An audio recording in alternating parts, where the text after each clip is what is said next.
Lex Reads. So as you can see, we are in my library. I wanted to do an updated library tour for you guys. I think the last time I did one was almost a year ago. I'll link the video down below, but my bookshelves were in my living room. And almost a year ago, I turned this spare bedroom into a library, closet, office. And when I tell you I'm obsessed with it, I did add a little bit of changes. I used to have a yellow chair right here, but it was eating up a lot of space, and I kind of wanted to give a feeling of like a bookstore. So I got rid of that, add a little table you guys will see in the tour. And that's like the only major change. I also added some more portraits and pictures on the wall you guys will see. So yeah, now how I actually organize and categorize the books is still by genre and by author. I notice when I do that, it's so much easier for me to find books. You will also see my bookshelf in my bedroom and also my TBR card that's in my living room. So yeah guys, let me show you my bookshelves.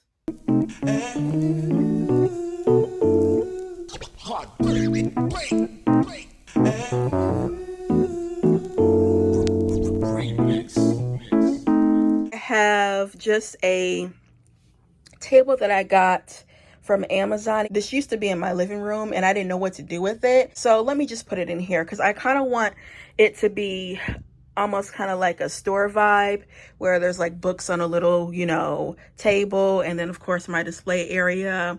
And then I got these from Walmart years ago when my bedroom used to be pink in my old apartment. I really do like it. It's so spacious. I just have so much more room, and this room is very small. This is the smallest room in my apartment. I just love coming in here, and especially adding this little you know, desk area. It's just such a win-win. The top shelf, so it's a display of books that I want to showcase, and then also too, these books are kind of massive, like the Spike Lee. So the first shelf we have here, and of course I have Yellow Wife. That's like one of my favorite books. I have 3 copies of it, so I like to have that displayed. The first shelf, it's Toni, Maya, and Alice Walker.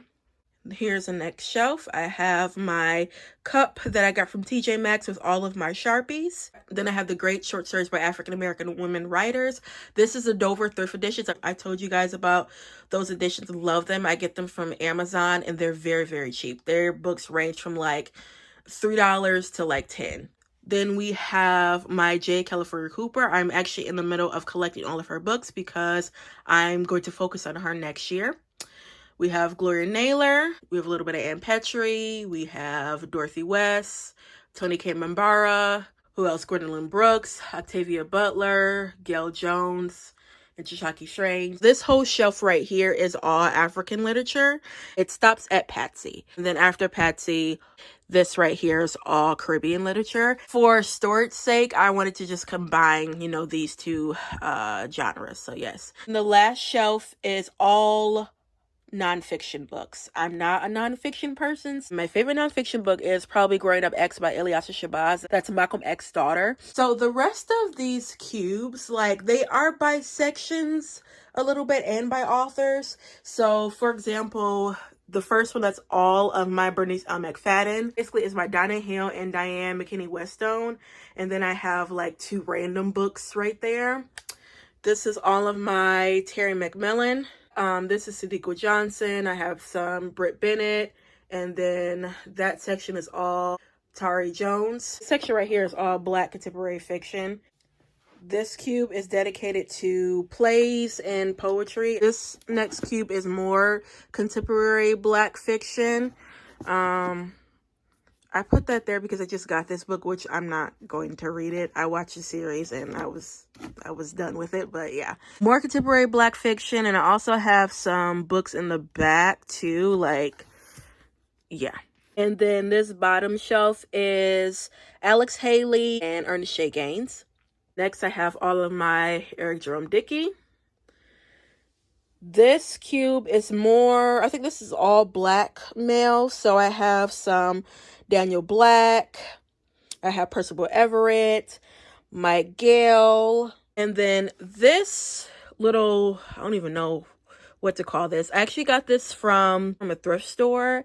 And I just have random books here because I can't fit them anywhere else. Then when we move that, I have The Last Cube, Edward Shanty Cat, and Jasmine Ward.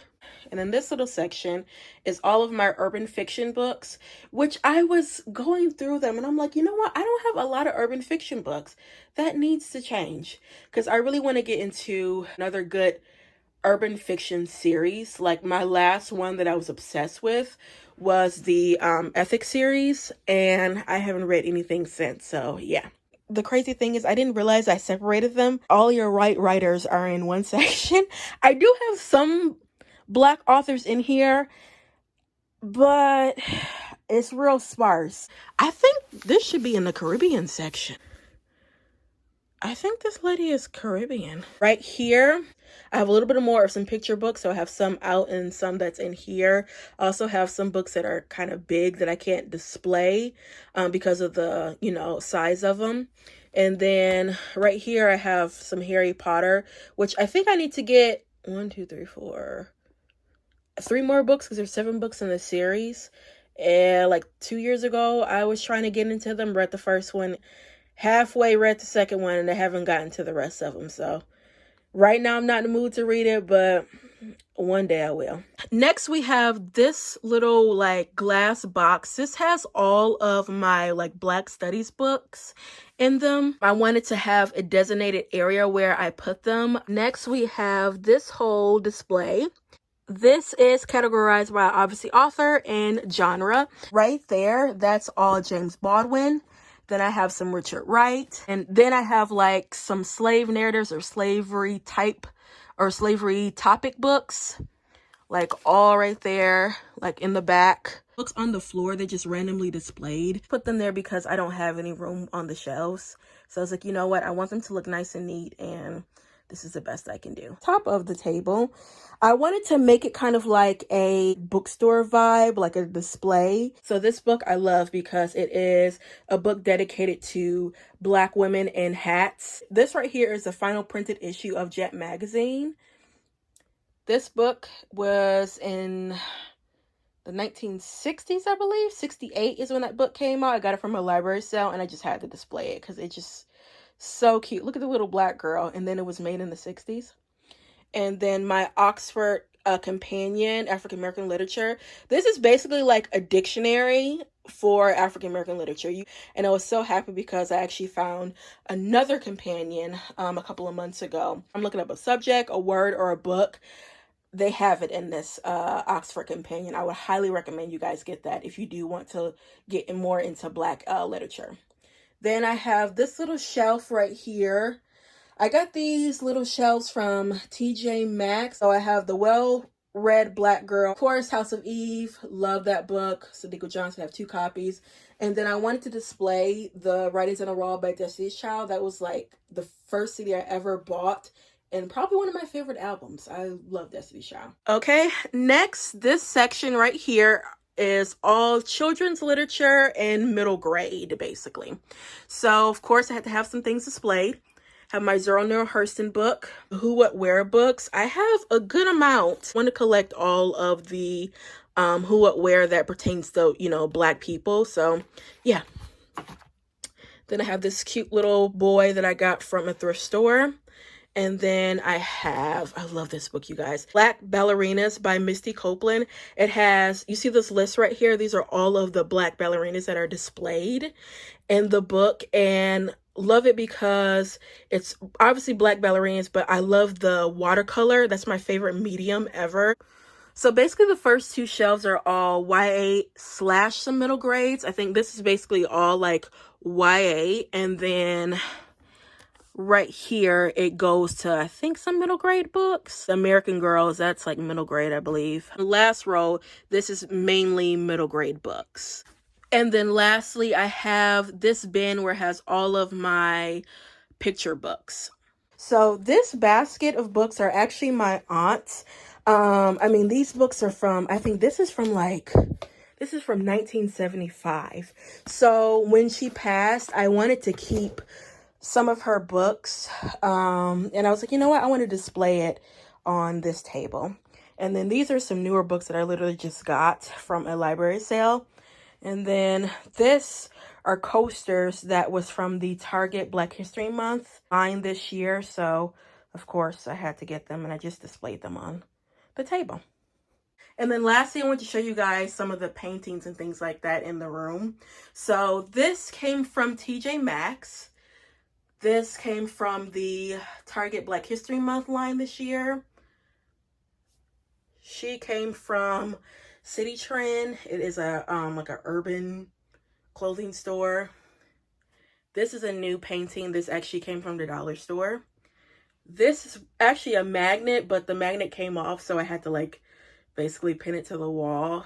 Little ballerina, I used to actually play with her when I was a little girl. So when my aunt passed, I found it in her things and she kept it all these years. I'm like, oh my goodness, I have to have it. And then this calendar actually came from Barnes & Noble. This display, that came from TJ Maxx. And I just have some monkeys. I'm obsessed with monkeys. And just some little knickknacks I've had for some years. I used to also play with that. And then this was a letter that my aunt wrote to her friends, church members, family, and I wanted to frame it. Office side, I just got this a couple of months ago from Target. This is called A Thankful Prayer by Henry Oswell, I believe. And this was only like 30 bucks at Target. And then in this picture, my cousin made this for my aunts back in the 80s, all of her aunts. And again, I kept it. And then this shelf is all of my Harlem Renaissance books. I had more room in my library. I would like have a designated area, but I was like, you know what? I can put it in here since I have enough room. So yeah, I have everyone from Zora Neale Hurston, Jessie Redmond Fawcett, Wallace Thurman. I have some more anthologies back there, some Langston Hughes. I have some Claude McKay, and then some other random Harlem Renaissance authors. And then lastly, this is my TBR card. It actually needs to be cleaned out, but look, girl, this just is what it is. I actually have books that are going to be read for 2024 already on here. These books right here, I just put them right there because I actually was being lazy. I didn't feel like putting them back in the library. I have like 5 more books to read for this year that's on this TBR. And then the rest are going to be for next year. So yeah, guys, this is the overview of the library. So yeah, guys, that is my updated bookshelf tour. As you can see, nothing has really changed. I like to keep it as simple as possible. In the beginning, like I was saying, you know, by me categorizing by the author and by the genre, so much easier to find books. And especially when you have a lot of books, I would highly suggest, even if you don't want to do it by author, but at least do it by genre, because it does make a difference. If I want to just, you know, read my nonfiction, I have that shelf right there. I can take up the nonfiction, or, you know, poetry or plays. So yeah, guys, that is it when it comes to the library tour, the library shelves, and I'll be back with more Black books. Bye.